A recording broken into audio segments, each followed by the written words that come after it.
I lost $500 once, in about 40 minutes.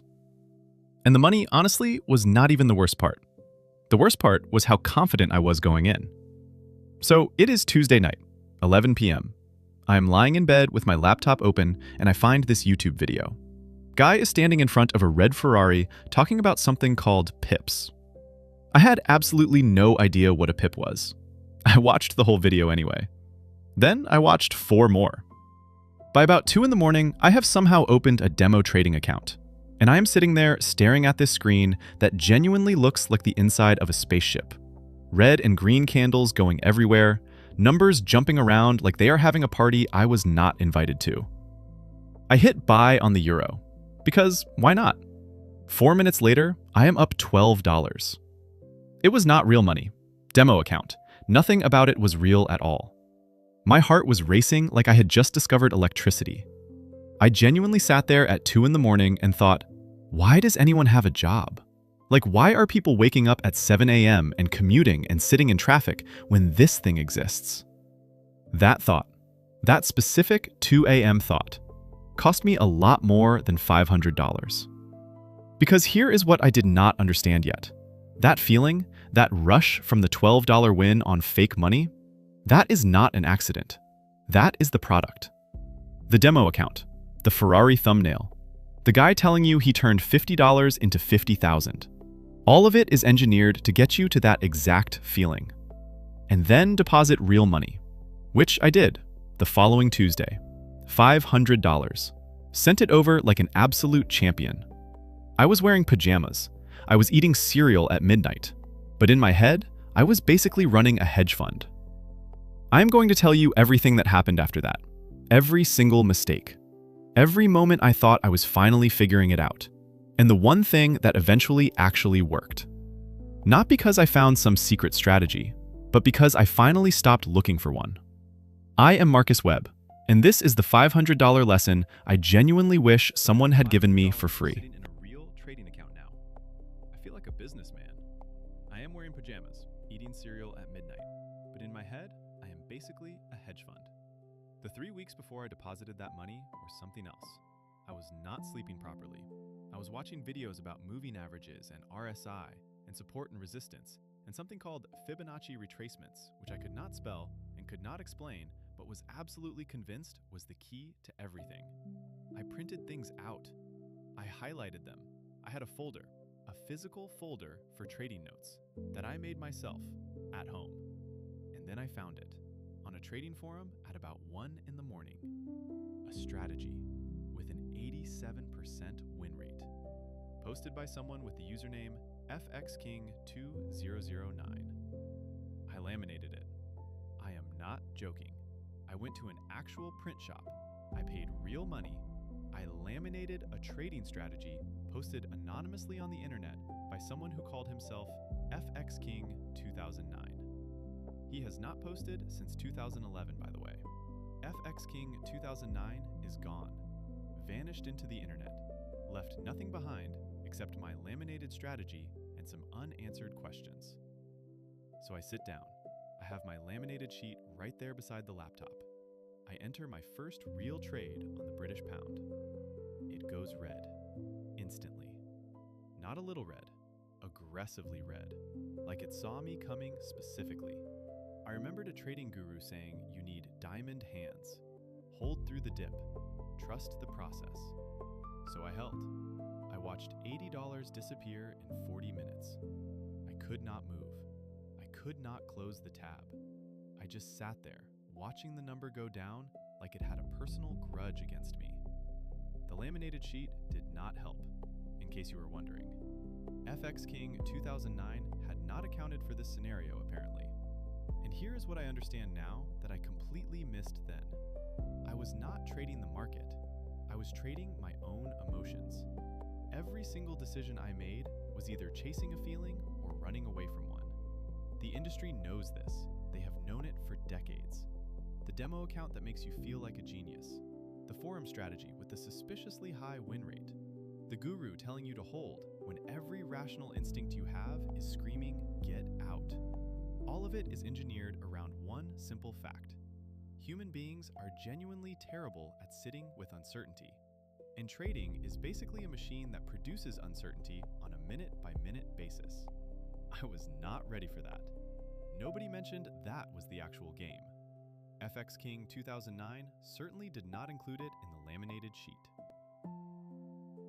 Okay, so after the FX King 2009 disaster, I did what any rational person would do. I found a different forum. And a different strategy. And I deposited more money. I know. But here is the thing. Somewhere in all of that chaos, I stumbled onto something that actually mattered. Not a strategy, not a pattern, something more boring than that. The math. Most people think trading is about finding the right entry point, the right indicator, the right setup. I thought that for a long time. Spent a lot of money thinking that. But the traders who actually make consistent money are not doing something magical with their charts. They are doing something very boring with their numbers. They are compounding. Here is what that actually looks like, not in theory, in real numbers. If you start with a small account and you make a consistent, modest return every single month, not every day, not every week, every month, and you leave the profits in the account rather than withdrawing them, the math starts doing something that feels almost impossible when you first see it. Year 1, your account grows slowly. It feels like nothing. You are working hard and the results look embarrassingly small. Year 2, it starts to feel real. Year 4, you are no longer the same person who laminated a strategy from FX King 2009. That person feels like a stranger, a slightly embarrassing stranger. But here is the part that breaks most people. And I mean most people. The gap between year 1 and year 4. I call it the desert. Between month 12 and month 30, the math is working, genuinely working, but you cannot feel it yet. You are putting in the hours, you are being disciplined, you are doing everything right. And your monthly profit would not buy you a decent dinner. This is where most people quit. Not because they lost everything, not because the strategy stopped working, because they got bored. They get impatient, they over-leverage to speed things up, and they turn a slow, boring process that was working into a fast, exciting disaster that was not. The desert is not a test of your strategy. It is a test of your character. And most people find out the hard way that patience is a lot harder than it sounds at 2 a.m. with a Ferrari thumbnail on your screen. I found that out the hard way too, several times. Around month 18, something changed. And I want to be precise about what changed because it was not what I expected. The excitement died, and I did not miss it. I used to love the excitement, the rush of a trade going green, the adrenaline of watching the numbers move. That was half the reason I was doing it. Turns out, that was also half the reason I kept losing money. I stopped looking for signals. I started looking for edges. I built what I can only describe as the most boring framework you have ever seen in your life. 2 rules, 1 pair, 1 time window. No Ferrari, no spaceship cockpit. Just a spreadsheet that honestly looked like a tax return. And that is when I started to understand the real difference between 2 kinds of people in this market. The gambler and the operator. From the outside, they look identical. Same screen, same charts, same coffee going cold on the desk at midnight. Same slightly concerning relationship with sleep. But inside their heads, completely different universes. The gambler enters a trade hoping to win. The hope is the strategy. The operator enters a trade knowing exactly what losing will cost him before he ever clicks buy. The math is the strategy. The gambler who loses stays at the screen to get it back, because leaving feels like admitting defeat. The operator who loses closes the laptop, makes a note in his journal, goes for a walk. An actual walk, outside, like a person. A losing trade to an operator is not a failure. It is a data point. It is the statistical cost of running a system. It is Tuesday. It took me 18 months and a lot of expensive Tuesdays to actually believe that. Not just understand it, believe it. Because understanding it is easy. You read it and you think, yes, that makes sense. I will do that. Then you have a losing trade at 11 p.m. and every single thing in your body wants to open another position immediately to get the money back. And you realize you are still the gambler, just a gambler who has read some books about being an operator. The shift from gambler to operator is not intellectual, it is behavioral. It happens slowly, through repetition, through loss, through sitting with the discomfort of doing nothing when everything in you wants to do something. It is deeply unglamorous. Nobody makes YouTube thumbnails about it. But it is the only thing that actually worked. Nobody tells you about this part. You get good, like genuinely good, and it gets weird.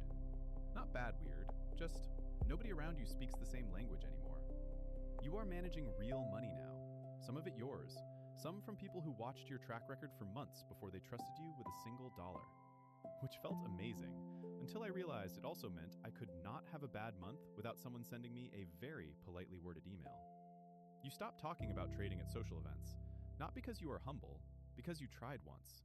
I was at a dinner party. Someone asked what I did. I mentioned risk-adjusted returns. I watched the person's eyes glaze over in real time, like watching a laptop go to sleep. They asked if it was like gambling. I said, kind of. They nodded and walked away to get more food. And here's the thing, they were not wrong. From the outside, it looks exactly like gambling. Two people sitting at screens, numbers going up and down, money changing hands. The difference is not visible from the outside. It lives entirely in the process. The professional trader has reorganized his entire life around the work. His sleep schedule, his diet, his exercise, his stress levels. Not because some wellness podcast told him to, because his own data showed him that when he is tired, he makes expensive decisions. When he is stressed, he holds losing trades too long. When he skips exercise for 3 days, his risk management gets sloppy. I became the most boring, disciplined person I know. My friends think I have become a different person. They are not wrong. I kind of have. And the account has never been healthier. But there is a specific loneliness to expertise that I was not prepared for. The better you get at something niche, the fewer people you can actually talk to about it. Most of the people I learn from now I have never met in person. They exist in data, in books, in track records, in the occasional private conversation with someone who operates at the same level. It is a strange way to live, very quiet, very internal, very far from the Ferrari thumbnails and the 2 a.m. excitement of my first demo account. And honestly, I would not trade it. Pun intended. I thought I would win because I found the right candle pattern. I won because I built a system that overruled my own instincts. The $500 was never the real loss. The real cost was the time. The months I spent looking for a shortcut that was not there. The hours I spent on forums at 1 a.m. reading strategies posted by people with usernames like FXKing2009. Wherever you are, FXKing2009, I hope you found whatever you were looking for. The market is not a code to crack. I spent a long time believing it was. That if I just found the right combination of indicators, the market would open up like a safe. It is not a safe. It is a mirror.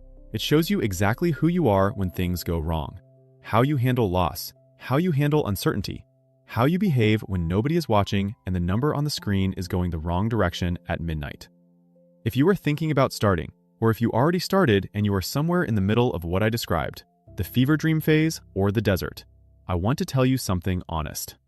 Most people quit in the desert, not because they were not good enough, because they did not know the desert was part of the process. It is. The boredom is part of the process. The small numbers are part of the process. The months where nothing seems to be working are part of the process. The laminated strategy from the internet forum is not part of the process. Just to be clear, the machine does not care how it feels. It does not care that you are bored or impatient or that your friends think you are doing something strange with your evenings. It just rewards whoever shows up consistently, does the boring work, manages the risk, and does not blow up their account trying to speed up a process that has its own timeline. That is it. That is the whole thing. $500, 18 months, a laminated piece of paper that cost more than it was worth, and the slowest, most unglamorous education I have ever received. Every week, I break down the math they never taught you. Subscribe. It is free. I am Marcus Webb. Stop being the liquidity. Start being the house.